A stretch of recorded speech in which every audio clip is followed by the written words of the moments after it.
me chamo Álvaro. Tenho 74 anos e há pouco mais de um mês comecei a sentir o que muitos chamariam de simples envelhecimento. Um cansaço constante, fraqueza nas pernas, uma tontura leve que me fazia caminhar devagar e às vezes até tropeçar em coisas que sempre estiveram ali. No começo achei que era a idade finalmente chegando para cobrar o preço da vida inteira de trabalho duro. Mas alguma coisa lá no fundo dizia que não era isso. Era diferente. Não era como as dores da roça, nem como as noites mal dormidas da juventude. Era uma fraqueza que vinha com silêncio. Um tipo de apagamento lento, como se alguém estivesse diminuindo o meu volume, pouco a pouco, sem que eu notasse. Eu não sentia dor. Eu sentia ausência.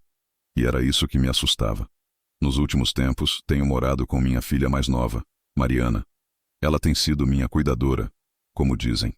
O senhor precisa de ajuda, pai. Foi o que ela me disse quando insistiu para que eu morasse com ela, depois que vendi meu sítio e doei parte do dinheiro para os filhos. Aceitei. Achei que seria bom envelhecer cercado de família. Mas naquela noite, a percepção de tudo isso mudou. Era por volta de 1h30 da madrugada. Eu tinha acordado com sede. A tontura me fez levantar devagar, como sempre. Fui até a cozinha, arrastando os pés, quando ouvi vozes. Vozes que não esperavam ser ouvidas. A luz estava apagada, mas a geladeira iluminava Mariana, de costas para mim, com o celular colado ao ouvido e a outra mão mexendo num copo. Eu fiquei parado na sombra do corredor, sem fazer barulho. Foi ali que ouvi. Tá funcionando sim, ele anda bem mais fraco. Do jeito que vai, não chega ao mês que vem. Aí fica fácil pegar a parte da herança. O copo tilintou quando ela o encostou na pia. E então, silêncio. Ela deu uma risada curta. Não, ele não desconfia de nada. Bebe tudo sem nem perceber. Parece até que quer morrer. Fiquei parado por longos segundos. Meus pés gelaram. O suor desceu frio pelas costas. Não sei quanto tempo fiquei ali, mudo, sem respirar direito. Mas foi o bastante para entender que algo estava sendo dito. E que eu não era mais só um velho doente. Eu era um alvo. Voltei para o quarto em silêncio, os joelhos tremendo, mas a cabeça mais firme do que nunca. Me deitei, fechei os olhos e esperei. A imagem da minha filha, minha menina, que eu criei com tanto esforço depois que a mãe dela morreu, falando da minha morte como se fosse um processo natural, calculado. Era como se eu estivesse sonhando com um pesadelo do qual não poderia acordar. Mas eu sabia que aquilo era real. E por mais doído que fosse admitir, aquela era a minha filha. Na manhã seguinte, agi normalmente. Fingi ainda mais fraco do que estava. Sentei à mesa, tomei o café, engoli os remédios que ela me entregou. Ou finjo ter engolido, porque comecei a esconder tudo debaixo da língua, cuspindo depois no banheiro. Tudo sob controle. Ela falava comigo como se nada tivesse acontecido. Eu também. Só que agora, a cada sorriso que ela me dava, eu via outra coisa por trás. Não era mais preocupação. Era impaciência, pressa, vontade de acelerar um fim que ela achava que já estava garantido. No mesmo dia pedi para ir até a praça da cidade para tomar um ar. Ela me levou. Fiquei sentado num banco por mais de 1 hora, mas não era ar que eu precisava. Era conexão. Quando ela foi buscar um café para mim, aproveitei e liguei do orelhão da farmácia. Liguei para a polícia. Fiz a denúncia. Meu nome é Álvaro.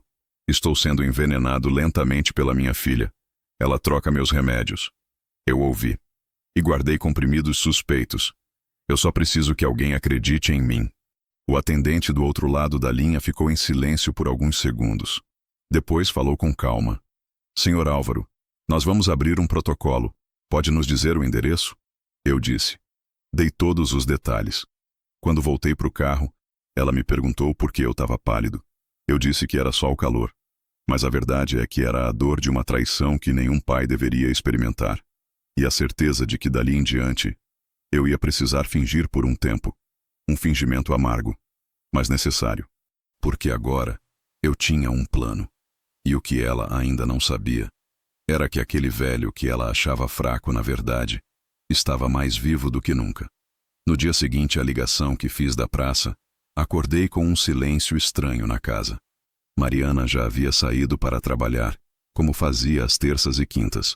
Aproveitei esse intervalo para mexer em algumas gavetas que até então eu havia evitado. Não por medo, mas por respeito. Mas agora, o respeito estava no mesmo lugar que minha saúde, ameaçado. Entrei no quarto dela como quem entra num campo minado, com cuidado para não deixar marcas, com a atenção de quem sabe que qualquer erro pode custar caro. Abri a gaveta da escrivaninha e encontrei uma caixa de remédios, alguns sem prescrição, outros com rótulos em branco, e um frasco em particular com um nome que não reconheci. Guardei esse último no bolso do casaco, junto com 3 comprimidos idênticos aos que ela me dava pela manhã. Era a prova que eu precisava manter. Voltei para meu quarto, guardei tudo em um envelope pardo, lacrei com fita adesiva e escrevi urgente com uma caneta vermelha. Esse envelope se tornaria meu seguro de vida, ou pelo menos minha última palavra, caso tudo desse errado. Naquela tarde, fui até uma farmácia do outro lado da cidade, onde ninguém me conhecia. Mostrei o frasco para o farmacêutico dizendo que era de um amigo que estava tomando aquilo por engano. Ele leu o rótulo, fez uma expressão que não entendi de cara e disse que ia consultar o banco de dados. Alguns minutos depois, voltou com um papel impresso. O nome da substância era complicado, mas a descrição foi simples. Medicação psicotrópica com efeito cumulativo, usada em doses específicas para tratar quadros de psicose e deterioração cognitiva, podendo causar sonolência, confusão e perda de equilíbrio. Não era vitamina, não era remédio de pressão, era veneno com bula. Um apagador de lucidez. Pedi uma cópia do papel, agradeci e fui embora. Minhas mãos tremiam, mas não de fraqueza. Era fúria, raiva embutida em cada osso do meu corpo. Uma indignação velha, sufocada, que cresceu por dentro como ferrugem. Eu tinha doado minha vida inteira àquela menina. Acordava de madrugada para pegar ônibus e levar pão para ela estudar, trabalhar. Nunca deixei faltar. E agora ela me dosava como se eu fosse um problema a ser resolvido com cápsulas. Voltei para casa antes dela e guardei a cópia dentro do mesmo envelope. Quando Mariana chegou, me viu sentado na varanda tomando um chá. Sorriu e perguntou se eu estava melhor. Eu apenas disse, um pouco. Ela me entregou meus comprimidos. Eu fingi que engoli. Já fazia uma semana que não tomava aquilo. E o corpo começava a voltar ao normal. A confusão mental sumia. A fraqueza dava espaço a uma força antiga que eu julgava extinta. Naquela noite, fiz mais uma ligação. Dessa vez para um número que eu havia anotado anos atrás, de um investigador aposentado que morava no bairro onde cresci. Um conhecido de velhos tempos. Um homem que não perguntava por quê, antes de ouvir tudo. Contei, do começo ao fim. Ele me ouviu em silêncio. Depois disse, Álvaro, a gente vai precisar de mais que remédio e impressão de farmácia. Vai precisar de tempo. Mas pode deixar. Eu vou te ajudar. Começamos a montar um pequeno dossiê, passo a passo. Câmeras de segurança, gravações, dados de compra da farmácia. Tudo o que pudesse comprovar que aquela aproximação repentina da minha filha não era por cuidado, era por cálculo, por herança. Eu era o obstáculo entre ela e o que queria. Na semana seguinte, passei a receber ligações de um número restrito. Eram os investigadores da polícia, com quem meu contato havia falado. Eles me orientaram a não confrontá-la, a não mudar o comportamento. E, acima de tudo, a não deixar de tomar os remédios, pelo menos diante dela. Assim, ela não suspeitaria de nada. Nos dias seguintes, tudo seguiu conforme o combinado. Eu sorria, fingia fraqueza, me apoiava mais que o necessário na bengala. Ela sorria de volta, já sem o cuidado de antes, como se estivesse aliviada, como se a fase final estivesse próxima. Mas eu sabia de cada passo, cada comprimido. E agora, não era mais o velho doente no canto do sofá. Eu era um velho desperto, com algo mais poderoso que qualquer remédio. Memória. E aliados silenciosos. A partir dali, tudo o que restava era esperar o momento certo para virar o jogo. Nos dias seguintes à ligação, nada mudou por fora. A casa seguia silenciosa, com sua rotina pontuada pelo tilintar de louças no café da manhã, pelas novelas no volume baixo da televisão da sala e pelos passos da minha filha indo e vindo entre os cômodos como se nada estivesse acontecendo. Mas por dentro, tudo em mim já era outro. O medo inicial havia se transformado em estratégia. Não por esperteza, mas por sobrevivência. Se ela me via como um homem em fim de linha, então era assim que eu precisava continuar agindo. E foi nesse silêncio que comecei a reescrever meu próprio destino. Na manhã seguinte, quando ela trouxe meu café com leite e as 3 pílulas costumeiras, as do médico, como ela dizia, eu agradeci com um sorriso quase carinhoso. Segurei a caneca com as 2 mãos, fingi beber e deixei que ela visse meu rosto relaxar, como se o corpo já estivesse habituado a entregar-se àquela rotina de enfraquecimento. Mas no instante em que ela saiu do quarto, levantei com dificuldade, ou melhor, com a dificuldade que ela esperava que eu tivesse, e cuspi o conteúdo dentro de um vidro com tampa, que escondi embaixo da cama, junto com um saquinho plástico contendo as cápsulas dos dias anteriores. Repeti isso por 4 dias seguidos. Cada remédio, cada dose, cada horário. E sempre, no fim da tarde, saía para a farmácia da vila vizinha, onde comprava a medicação real que havia sido receitada pelo médico meses atrás, antes de ela assumir o controle da minha saúde.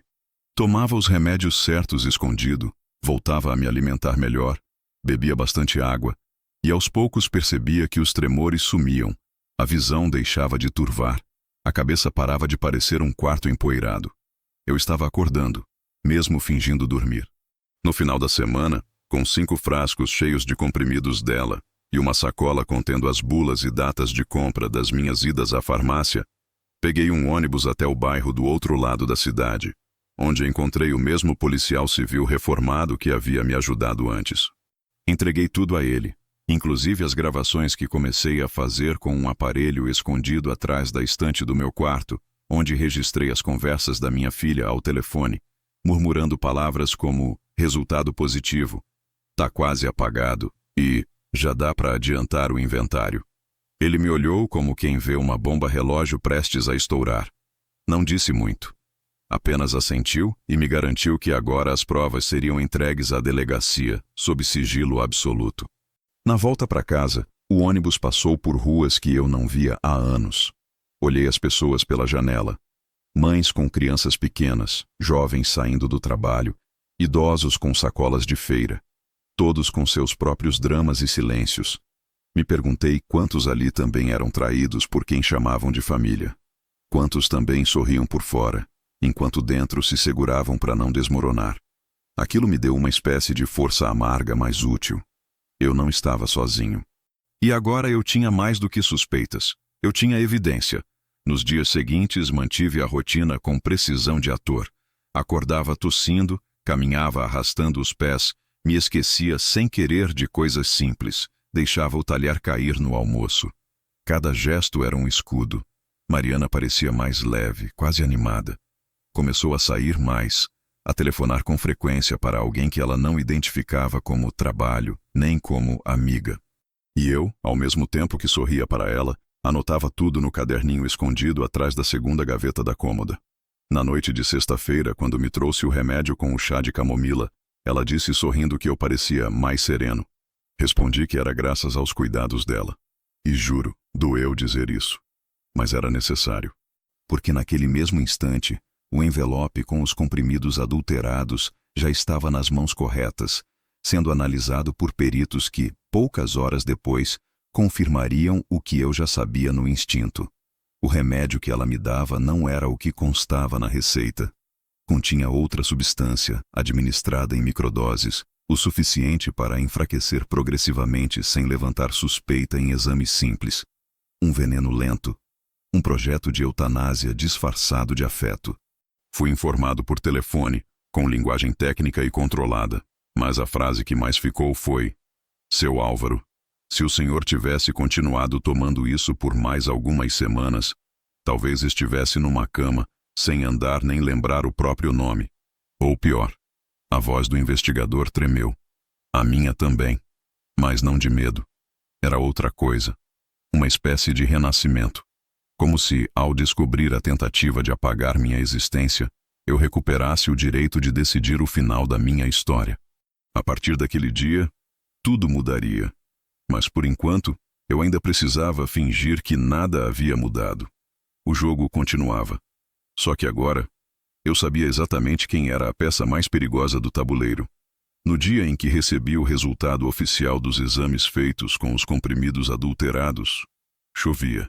Não aquelas chuvas pesadas de trovoadas e ruas alagadas, mas uma garoa fina, persistente, que parecia escorrer do céu com o mesmo silêncio com que minha filha vinha escorrendo da minha vida.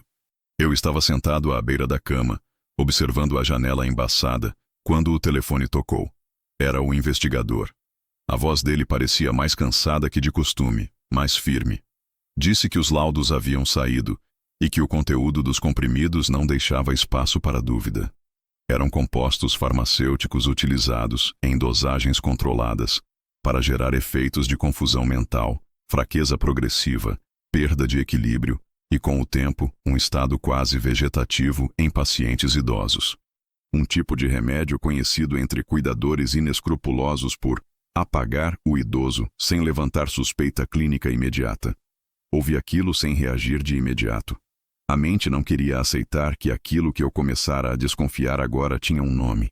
Uma fórmula química, uma prova concreta. Eu havia sido envenenado por alguém que dizia cuidar de mim. E não por erro, por negligência ou desinformação, mas por intenção deliberada. Mariana sabia o que fazia. Ela não estava testando nada. Estava executando um plano. O investigador me perguntou se eu queria continuar colaborando de forma discreta ou se preferia que avançassem com as medidas formais. Pedi mais tempo. Precisava saber até onde aquilo ia, se ela estava sozinha, se havia outros cúmplices, se tudo era mesmo sobre a herança, ou se havia algo mais. Um ódio escondido, uma vingança mal resolvida, ou apenas frieza, aquela mesma frieza que faz certas pessoas passarem por cima de tudo o que não lhes serve mais. E ali, ficou claro para mim. Para minha filha, eu havia deixado de ser um pai. Me tornara apenas um nome no cartório, uma escritura, um CPF com saldo positivo. E talvez isso tivesse acontecido há anos, e eu só não quis ver. Naquela mesma noite, escondi todos os frascos que ela costumava me dar. Substituí por cápsulas falsas, feitas com farinha, que preparei cuidadosamente com a ajuda do investigador. A ideia era simples: continuar o teatro, garantir que ela se sentisse segura e observar o comportamento dela sem os efeitos reais do remédio surtindo efeito. Se ela notasse que eu estava melhorando, reagiria, aumentaria a dose, faria algo mais drástico. Eu precisava saber, não porque queria vingança, mas porque precisava me proteger. E porque talvez, no fundo, ainda restasse uma última esperança de que tudo fosse um mal-entendido, uma loucura isolada. Um erro de alguém que estava desesperado. Mas eu sabia que não era isso. E a confirmação viria rápido demais. No terceiro dia, sem tomar os remédios reais que ela me dava, voltei a andar com mais firmeza. Meus olhos pararam de lacrimejar. Minha memória deixou de falhar nos pequenos detalhes.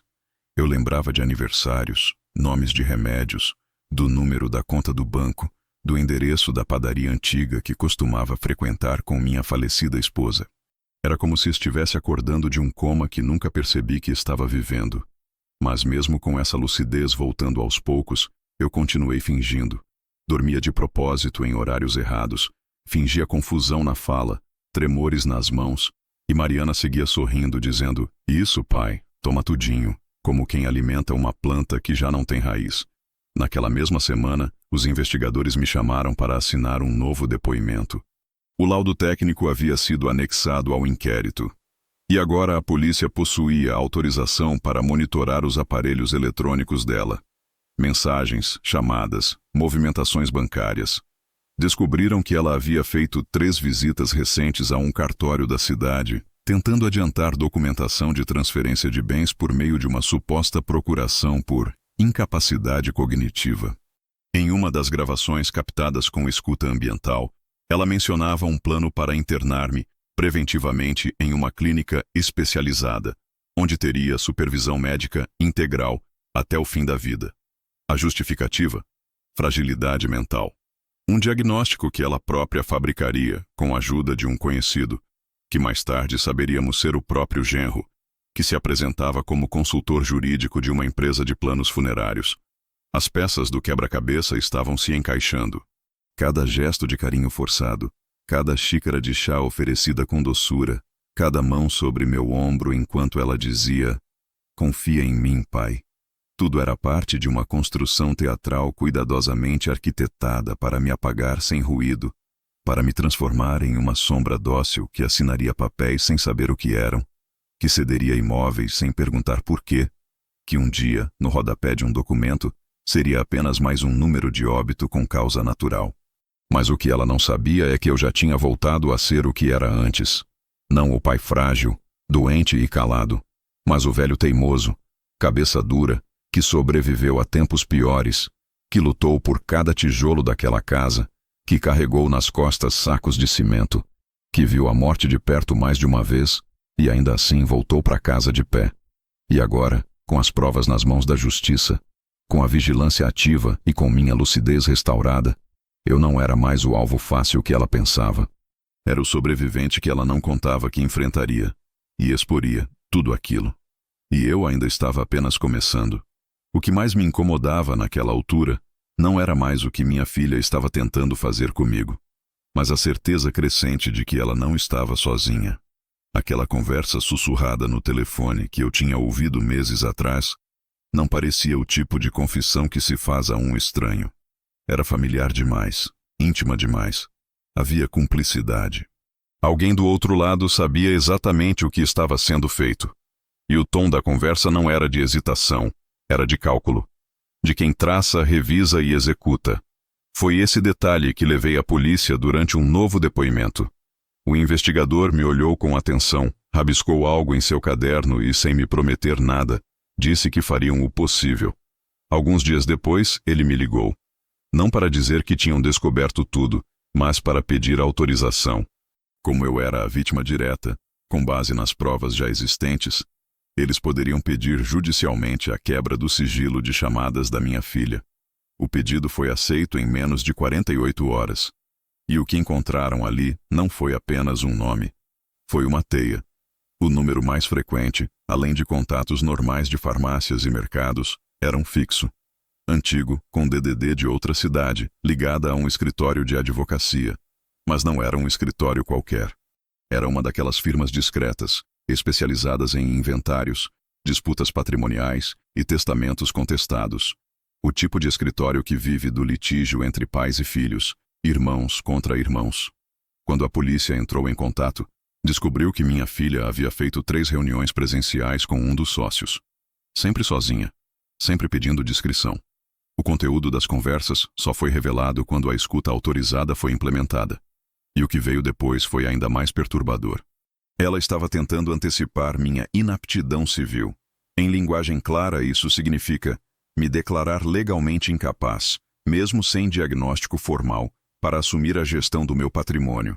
E para isso, ela já contava com um dossiê que vinha construindo aos poucos, com vídeos curtos, mensagens fora de contexto, até gravações de supostos esquecimentos meus, que ela mesma provocava com os medicamentos trocados. Era como se tivesse montado um processo contra mim sem que eu soubesse que estava sendo julgado.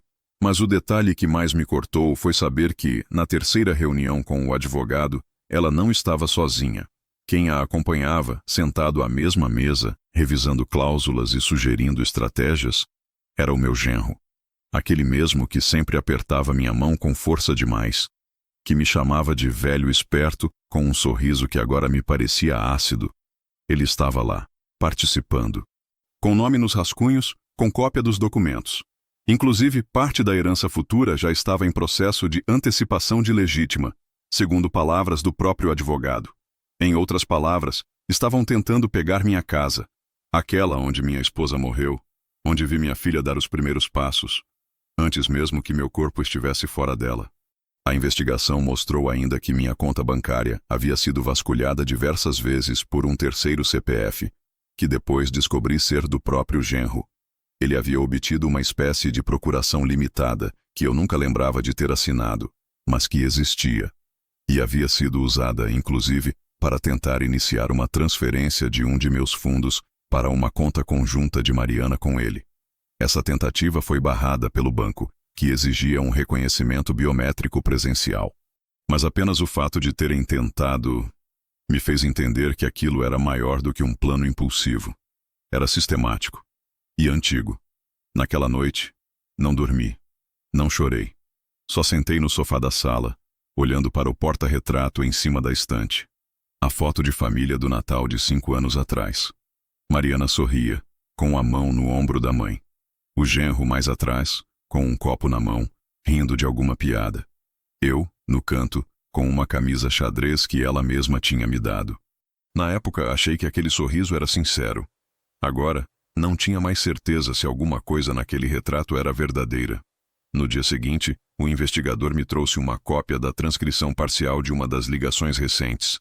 Mariana dizia, com todas as letras: com ele fraco, o advogado já confirmou que conseguimos pelo menos a parte do apartamento e os fundos. Se ele piorar, melhor ainda. É só assinar antes do fim do mês. E então, uma risada abafada, curta. Como quem diz, está feito. Eu assinei uma nova autorização. A partir dali, a investigação ganharia novos contornos. Eles iriam instalar escutas, monitorar conversas presenciais, registrar imagens, se possível. E eu seguiria meu papel, o velho fraco, calado, levemente confuso. Mas agora, sabendo cada passo que eles davam. Porque quando a verdade começa a aparecer, não há mentira que se sustente por muito tempo. E o jogo que eles achavam que estavam vencendo, estava apenas começando a mudar de lado. O que me foi revelado nos dias seguintes não só ampliou o tamanho da traição, mas desceu fundo como uma raiz podre atravessando tudo o que eu acreditava ter sido sólido. Porque uma coisa é sofrer nas mãos de uma filha que se deixou levar por ganância. Outra é descobrir que aquela que você pôs no mundo reuniu, com cuidado e método, as peças da própria casa para te empurrar à morte com aparência de consenso.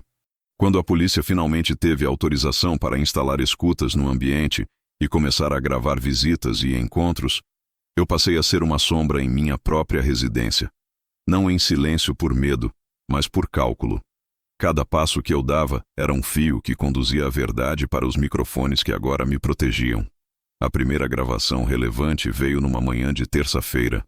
Mariana recebeu uma visita que ela descreveu como ajuda jurídica pelo interfone.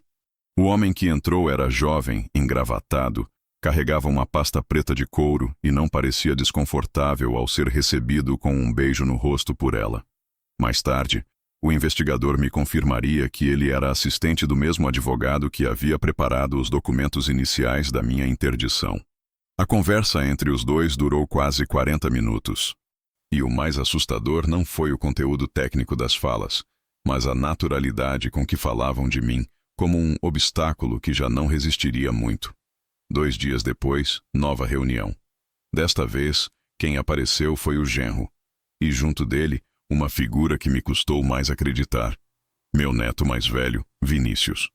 O mesmo a quem dei minha bicicleta antiga quando ele fez 12 anos. O mesmo que dizia que queria ser policial como o avô. Eles se sentaram na varanda e, por quase 1h30, discutiram abertamente a divisão dos bens. Mariana falava sobre quem ficaria com qual carro, quem herdaria o terreno do interior e qual conta poderia ser aberta em nome do Vinícius para evitar pendências legais. Quando o genro sugeriu que parte do dinheiro fosse investido em criptomoedas, Mariana riu, dizendo que o importante era tirar tudo antes que o velho resolvesse mudar alguma coisa. Vinícius não falou muito, mas também não pareceu chocado. Concordava com a cabeça, e em determinado momento disse uma frase que o gravador registrou com clareza. Mas ele não tá tão ruim assim ainda, né? Mariana respondeu com frieza. Não, mas com o que ele tá tomando, vai estar. Seguiu-se um silêncio incômodo, como se todos tivessem caído numa cova moral que cavaram com as próprias mãos. Mas logo alguém mudou de assunto. E a conspiração seguiu seu curso. Quando ouvi aquele áudio dias depois, acompanhado do investigador, não consegui dizer palavra alguma. Apenas fechei os olhos. Não por surpresa. Essa já havia me abandonado fazia tempo, mas por uma exaustão profunda. Era como se cada rosto que me olhou com carinho ao longo da vida agora carregasse uma máscara, e todas tivessem caído ao mesmo tempo. Mais tarde, em um relatório entregue pela polícia, descobri que Mariana havia marcado uma nova reunião com o advogado para a semana seguinte, desta vez com todos os interessados. A expectativa deles era fechar o documento final da interdição, juntar os atestados médicos que já vinham coletando, sem meu conhecimento, claro, e oficializar a solicitação de tutela. Com esse poder legal, poderiam acessar todas as minhas contas, vender meu patrimônio e, na prática, me reduzir a um beneficiário dependente, enclausurado em uma clínica. A clínica, inclusive, já havia sido escolhida. Fiquei sabendo do nome pelo áudio de uma conversa entre Mariana e uma amiga. Era um local afastado, simples, sem reputação conhecida, mas, segundo ela, barato o suficiente para não pesar no começo. O começo. Como se minha vida fosse uma despesa provisória. A polícia então mudou o protocolo. Já não era apenas um caso de suspeita de envenenamento. Era uma trama familiar com ramificações jurídicas, financeiras e médicas. O delegado sugeriu que o próximo passo seria colher uma confissão direta, com nomes e intenção clara, em um momento em que todos estivessem juntos e confortáveis o suficiente para falar sem rodeios. Foi quando decidimos criar uma armadilha. E para isso, eu teria que fingir. Fingir mais do que nunca. Fingir que estava piorando. Fingir que minha memória falhava. Fingir que já não conseguia mais assinar meu nome com firmeza. Mariana reagiu como prevíamos. Passou a cuidar de mim com mais dedicação, mas não por amor, e sim por pressa. Começou a oferecer os remédios com um sorriso falso. A perguntar se eu lembrava onde havia guardado os documentos da casa. A me pedir com carinho para assinar alguns papéis caso algo acontecesse. E eu assinava, mas assinava cópias, falsas, criadas pela polícia. A reunião final foi marcada para um sábado, na minha própria casa. Mariana, o genro, Vinícius e o advogado estariam presentes. Eles achavam que viriam me convencer a entregar tudo de bom grado. Mas naquela noite, quem ouviria cada palavra não seria apenas eu. E o que eles diriam selaria o destino de todos. A data marcada era um sábado qualquer no calendário de quem achava que o tempo era apenas um obstáculo entre eles e a fortuna. Mas para mim, aquele sábado carregava o peso de décadas. Não pelo que eles planejavam, mas pelo que eu finalmente colocaria diante deles. O silêncio que escuta, a presença que observa e a verdade que não precisa gritar para destruir. A casa foi preparada como de costume, mas com um detalhe que escapava aos olhos e ouvidos daqueles que passaram a me ver apenas como um velho de voz fraca e pulso trêmulo. A escuta, camuflada no abajur ao lado do sofá, alimentada por bateria própria e conectada a uma unidade de gravação que o investigador havia instalado 2 dias antes, sob o piso do armário de lençóis. Ali, em meu próprio quarto, a última trincheira silenciosa de uma guerra que vinha sendo travada com colheres e comprimidos. Na manhã do sábado, recebi as instruções finais. O policial disfarçado que veio como técnico da companhia elétrica inspecionou o ambiente, garantiu que o sinal estava sendo captado com perfeição e me entregou um botão de emergência disfarçado de relógio de pulso. Se algo sair do controle, segure por 3 segundos. Eu balancei a cabeça em silêncio. Mas no fundo, eu sabia que nada sairia do controle, porque eles não queriam confronto. Eles queriam assinatura, concordância, consentimento, e é exatamente isso que os perderia. Às 16 horas em ponto, Mariana chegou com o marido. Os dois usavam roupas formais, como se aquela visita fosse uma audiência judicial. Vinícius chegou depois, com uma caixa de chocolates, talvez numa tentativa tardia de parecer menos cúmplice. E, por fim, entrou o advogado. Jovem, com pasta preta, olhos treinados para não parecer ganancioso demais, mas sem conseguir disfarçar a ansiedade. Acomodei-me na poltrona como sempre fazia, cobertor nas pernas, um lenço de pano no colo. Eles se sentaram em volta como se estivessem em reunião de condomínio. Mariana abriu com um sorriso que jamais me pertenceu. Pai, a gente queria conversar sobre a sua tranquilidade. O advogado começou a desfiar termos. Gestão patrimonial, plano de sucessão, instrumento de confiança. Cada palavra vinha embalada em tom brando, mas o conteúdo era o mesmo. Queriam meu nome embaixo de um papel que os autorizava a decidir por mim. Mariana fingia preocupação. O genro mantinha o olhar no chão. E Vinícius mexia no celular disfarçadamente, como quem já não via mais valor algum na minha presença. só no que ela representava em cifrões. Eu intercalava olhares entre eles. Demorei a responder. Mantive a respiração pesada. Deixei cair o lenço uma vez, para que Vinícius me ajudasse a pegar e dissesse em voz baixa: ele tá pior mesmo. Era isso que eu precisava. A ilusão de fraqueza. A âncora que os manteria afundando sem perceber. Então Mariana pegou os papéis. Começou a explicar os benefícios da assinatura, a economia com impostos, a possibilidade de investir melhor o que era meu, mas um dia seria deles. Então o momento veio. Uma frase. Uma única frase dita por Mariana, que encerraria qualquer possibilidade de dúvida. Se ele assinar agora, a gente já consegue colocar o imóvel principal no nosso nome e agilizar a venda. Antes que ele morra de vez ou mude de ideia. Silêncio. Nem o advogado reagiu. Era tarde demais. A escuta havia captado. O gravador havia armazenado. E eu, finalmente, não precisava mais fingir. Inclinei-me para a frente, como quem quer assinar. Peguei a caneta, mirei o papel, e em vez de assinar, olhei diretamente nos olhos de Mariana. Vi ali um leve tremor. Por um segundo ela sentiu algo. Talvez um lampejo de consciência. Ou de medo. Então apertei o botão no relógio. 3 segundos. A campainha tocou. 1, 2, 3 vezes. Eles se entreolharam. O advogado se levantou. O genro franziu o senho. E quando a porta foi aberta, a cena se completou. 2 agentes da polícia, distintivos à mostra, gravadores em mãos. Boa tarde. Estamos aqui para cumprir um mandado de busca e apreensão. Todos sentados, por favor. Ninguém sai. Mariana tentou falar algo. O advogado interveio. Vinícius ficou pálido, mas não havia mais nada a ser dito. O agente principal explicou os termos da investigação, mostrou os áudios em um tablet, fez perguntas específicas sobre datas, remédios, visitas. A cada resposta, mais documentos apareciam. Fotos, laudos, cópias de mensagens. O castelo de papel construído por eles começou a ruir ali mesmo, diante da poltrona onde eu assistia tudo com a serenidade de quem não precisava mais provar nada. O silêncio finalmente tinha vencido o barulho. Quando o agente me perguntou se eu gostaria de fazer alguma consideração formal, apenas balancei a cabeça negativamente. Meu depoimento estava em cada madrugada em que fingi dormir, em cada remédio guardado em envelope, em cada frase que ouvi sem reagir. O resto era deles. Eles que explicassem por que traíram sangue com veneno. Eles que respondessem por que trocaram cuidado por pressa. Eles que encarassem a justiça, porque quanto a mim, eu já estava livre. A casa nunca foi tão silenciosa depois que eles se foram.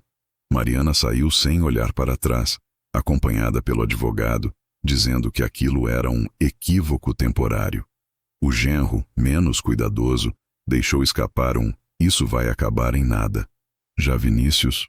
Bom, ele nem esperou os policiais se despedirem. Saiu quase correndo, deixando o celular destravado na mesa, revelando mensagens que mais tarde seriam anexadas ao inquérito como prova complementar de conluio.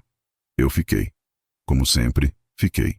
E por mais estranho que pareça, não senti vitória. Senti um tipo de luto que não tem cerimônia, nem flores. O luto de enterrar uma família que ainda respira, mas já está morta por dentro. 2 dias se passaram. A polícia não informou quase nada. Apenas que a operação estava em andamento e que agora tudo era questão de tempo. Disseram para eu manter a rotina, agir normalmente e evitar qualquer comunicação com eles. Eu obedeci. E isso foi mais difícil do que eu imaginava. Mariana me mandou 2 mensagens em tom brando. A primeira, tentando saber se eu estava bem. A segunda, perguntando se já tinham dito alguma coisa sobre aquele mal-entendido. Eu li. Apaguei. Não respondi. O silêncio, descobri, é a única língua que quem abusa da sua voz não consegue traduzir. Na manhã de quinta-feira, às 6h em ponto, como previsto, o portão de ferro retiniu com força. A vizinha do lado acendeu a luz da varanda, e eu pude vê-la espiar entre as frestas da cortina, como quem pressente que algo maior que a rotina dos dias está prestes a acontecer. Olhei pela fresta da janela, e ali estavam. 2 viaturas, 3 agentes de terno escuro, um perito com maleta metálica e uma viatura descaracterizada com 2 oficiais à paisana. A campainha soou como um trovão. E eu, Mesmo preparado, tive que respirar fundo antes de abrir a porta. A batida era oficial. Um mandado judicial emitido com base nas gravações, laudos toxicológicos, mensagens interceptadas e movimentações bancárias suspeitas da minha própria filha, que nos últimos 2 meses retirou valores da minha conta sem autorização para pagar consultas com o advogado e mobiliar um apartamento novo para quando tudo se resolvesse. Os policiais tinham tudo documentado. Eu apenas os recebi, ofereci café, que eles recusaram educadamente, e me sentei na cadeira onde até então eu era apenas o doente da casa. A casa de Mariana foi o primeiro destino. O oficial responsável me disse que, por segurança, eles fariam a abordagem direta, sem aviso, sem chance de manipular provas. Às 6h18, a campainha dela tocou. Às 6h19, ninguém atendeu. Às 6h20, o portão foi aberto com ordem judicial. E às 6h23, Mariana foi encontrada no quarto, ao lado do marido, ambos com expressão de susto mal disfarçado. A primeira coisa que ela fez foi perguntar: "É por causa do meu pai?" A segunda foi tentar pegar o celular, mas não deu tempo. Os policiais apreenderam celulares, tablets, documentos impressos, inclusive uma pasta contendo a minuta do contrato de venda do meu imóvel, ainda em meu nome, com assinatura falsa e um carimbo de cartório que mais tarde se revelaria fraudado. O genro tentou levantar a voz. Tentou gritar que era um erro, que tinham um plano para cuidar de mim. Um dos agentes apenas respondeu. Pelo visto, o plano era cuidar do patrimônio dele. Vinícius, o neto, foi abordado na saída da academia. Ele negou tudo. Disse que só ouvia as conversas, mas nunca participou. Disse que achava que era exagero da mãe, que não imaginava que estavam realmente adulterando medicamentos. Mas as mensagens que ele trocou com o advogado da família e com a irmã diziam outra coisa. Em uma delas, ele escreveu: "Com o velho fraco assim, mês que vem ele nem assina, só balança a cabeça." Não adiantava mais dizer que era só piada. À tarde, o promotor responsável pelo caso autorizou a divulgação parcial da investigação. A mídia local rapidamente pegou a história. Manchetes começaram a pipocar em sites de notícias. Filha é investigada por tentativa de envenenamento para herança. Idoso denuncia a família e entrega provas à polícia. Meus vizinhos, antes apáticos, passaram a me cumprimentar com reverência. Um deles deixou uma cesta com frutas e um bilhete. Pelo Senhor, pela coragem. No fim daquele dia, quando o sol já arranhava a linha dos telhados e os carros policiais começavam a desaparecer da rua, eu voltei a sentar na cadeira onde tudo começou. E por um instante, fechei os olhos. Não era paz ainda, mas era a ausência do medo. E para alguém que esteve à beira da morte sem jamais ser ouvido, isso já era muita coisa. O barulho da campainha havia terminado uma história, mas dado início a outra. Agora quem teria que se explicar eram eles. E eu, pela primeira vez em muito tempo, podia respirar sem pedir licença. No dia seguinte, a cidade parecia mais quieta, mas talvez fosse eu que estivesse escutando melhor. A sensação de estar vivo, realmente vivo, era nova. Não apenas fisicamente, porque a fraqueza havia começado a ceder desde que eu parei de tomar os comprimidos adulterados, mas emocionalmente, espiritualmente. Era como se eu tivesse me levantado de um caixão que haviam preparado para mim em silêncio, enquanto sorriram para as câmeras das festas em família. Agora, a narrativa não era mais deles, era minha. E o mais curioso foi perceber como assim que a verdade veio à tona, as vozes que antes me silenciavam desapareceram. A cidade inteira parecia saber. Na padaria, o atendente, aquele mesmo que por anos parecia nem me notar quando eu entrava com passos lentos e olhar baixo, olhou direto nos meus olhos, estendeu a mão com firmeza e disse apenas: "Força, senhor." Atrás dele ouvi a funcionária sussurrando para o colega: "É aquele do caso da filha." Senti uma mistura de vergonha e justiça. Porque não é fácil se tornar público por ter sido traído por quem você ama. Mas também não é fácil encarar a própria fraqueza e decidir, mesmo fraco, que você não será vítima, será sobrevivente. Começaram a surgir convites. Um jornal local queria uma entrevista. Uma rádio pediu para que eu contasse minha história ao vivo. Um grupo de aposentados me mandou uma carta assinada por 12 pessoas dizendo que eu era inspiração.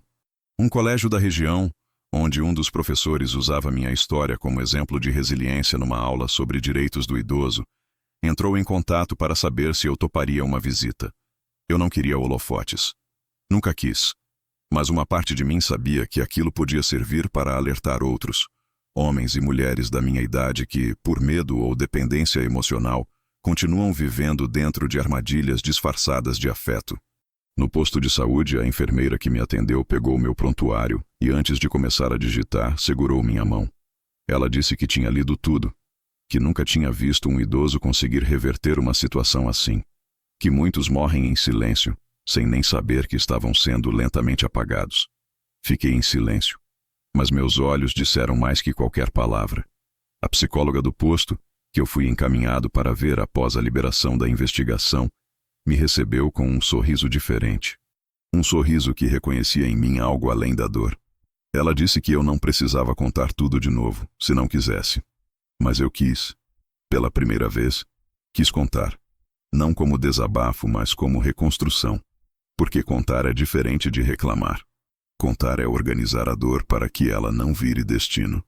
E foi ali, naquele consultório simples, sentado numa cadeira de madeira com almofada gasta, que eu percebi. Eu não sobrevivi apenas a um envenenamento. Eu sobrevivi à tentativa de apagamento. A notícia se espalhou ainda mais quando a promotoria deu uma entrevista coletiva, confirmando que o inquérito incluía tentativa de obtenção indevida de tutela, manipulação química e fraude patrimonial. O promotor me chamou de referência para o combate à violência silenciosa contra idosos. Eu, um homem que por anos fora visto como peso, estorvo, velho teimoso, agora era chamado de referência. Não por vingança, mas por resistência. As mensagens começaram a chegar. Cartas, bilhetes, flores anônimas. Uma delas me marcou. Era escrita à mão, com caligrafia incerta. Meu pai passou por isso. Não conseguiu sair. Obrigada por não ter morrido em silêncio. Era assinada por uma mulher chamada Estela, que eu nunca conheci. Respondi com uma carta também. Disse que, às vezes, sobreviver é a única vingança que vale a pena. A rua onde moro virou um lugar diferente. As crianças passaram a me cumprimentar com acenos tímidos. Alguns vizinhos antes distantes começaram a sentar comigo no banco da praça. Um deles, viúvo como eu, disse: "Você me deu coragem de rever umas coisas lá em casa." E eu entendi que o que tinha acontecido comigo, por mais cruel que fosse, agora servia como lâmpada para outros corredores escuros. Não fiz disso uma bandeira. Não abri uma rede social, nem criei canal. Mas permiti que minha história fosse contada. Com meu nome, com meu rosto, com minha verdade. Porque por muito tempo eu vivi como se não existisse mais. Como se estivesse esperando ser descartado. E agora, eu era ouvido. A prefeitura ofereceu um diploma simbólico. Não aceitei. Mas fui ao evento, sentei na plateia e vi outros senhores e senhoras sendo chamados. Alguns vieram até mim depois e disseram que só estavam ali porque ouviram falar da minha coragem. E foi naquele momento que eu compreendi o real peso da palavra reconhecimento. Não era fama. Não era holofote. Era o direito de existir com dignidade depois de uma vida inteira de sacrifícios. Era o resgate do meu nome, da minha história e, principalmente, da minha voz. Não há justiça que devolva o tempo que tentaram me roubar, nem remédio que apague as noites em que senti que meu corpo já não me pertencia. Mas existe algo mais forte que tudo isso. Um tipo de justiça que não depende de tribunal, nem de algemas, nem de manchetes. O nome dela é memória. E foi com a memória intacta que comecei a tomar decisões. Uma por uma. Frias. Calculadas. Mas todas nascidas do mesmo lugar onde eles queriam plantar o esquecimento. A casa onde morei por 23 anos, e que estava em meu nome, foi colocada à venda, sem aviso, sem despedida. Fiz tudo direto com um corretor de confiança, alguém que sabia calar a boca quando necessário. A filha, o genro e até o neto, agora reclusos, não sabiam que haviam perdido o teto até receberem o aviso formal da transferência. A venda foi rápida, o valor alto. Comprei 2 kitnetes no interior e deixei uma delas no nome de um amigo antigo, o mesmo que me ajudou nos primeiros dias da denúncia. A outra virou meu refúgio. Simples, suficiente, silenciosa, como deve ser. Os carros que estavam no meu nome foram recolhidos. As contas bloqueadas. Os cartões cancelados. Fiz tudo antes mesmo do julgamento, porque a pena que eles cumpriam agora não era a da justiça dos homens. Era a consequência da indiferença, dos sorrisos falsos, da tentativa de apagamento e, acima de tudo, do amor vendido por conveniência. Chamei um advogado novo, jovem, esperto. Falei pouco, mas fui direto. Mandei redigir um novo testamento. Nele, minha filha foi excluída por indignidade. O genro sequer foi citado. O neto, também envolvido no plano, perdeu qualquer direito. No lugar deles, incluí nomes que jamais esperariam receber algo. Um ex-vizinho que me levava comida quando percebia que eu não estava saindo de casa. Um porteiro do prédio onde trabalhei como síndico anos atrás, que me visitava com um café forte e histórias melhores que qualquer remédio. E, acima de tudo, uma entidade discreta que cuida de idosos em situação de abandono. Tudo o que eu ia deixar para a minha filha foi para quem me enxergou quando eu era invisível. A imprensa tentou me transformar num símbolo. Recusei. Falaram em livro, em documentário. Eu agradeci, mas não quis, porque o que eu precisava dizer já tinha sido dito da forma mais clara. Não com gritos, nem com vingança teatral, mas com escolhas. E o maior castigo para quem planeja herdar é não receber nem o direito de lembrar. Porque o que deixei para minha filha foi exatamente aquilo que ela me ofereceu quando precisei. Nada. Recebi uma carta dela da cadeia, escrita à mão. Uma tentativa de reconstrução. Não era arrependimento. Era desespero. Dizia que a família ainda podia ser curada, que a vida ensina e perdoa, que a gente faz besteiras por impulso. Li até o fim. Depois dobrei o papel com cuidado, como se fosse algo delicado. E o queimei, lentamente na varanda, em silêncio. Ali, olhando o fogo transformar palavras em cinza, eu soube que estava livre. Porque perdoar não é aceitar de volta. É seguir em frente sem levar peso. Hoje caminho pela praça todas as manhãs. O corpo voltou ao ritmo. A mente está mais firme que nunca. Voltei a ler, a escrever. Estou até pensando em fazer um curso online de História do Brasil. Algo que sempre quis. Não deixei a dor me endurecer. Mas também não deixei que me confundissem com um tolo. Eu sigo aqui, inteiro e em paz. E quando me perguntam o que aprendi com tudo isso, eu respondo com um sorriso pequeno, quase imperceptível, que não se trata de deixar um testamento. Trata-se de deixar um exemplo. Um sinal claro para quem acha que o idoso é peso, que a velhice é fim, que a vida acaba quando o corpo falha. Não acaba. E às vezes é justamente ali que ela começa de verdade.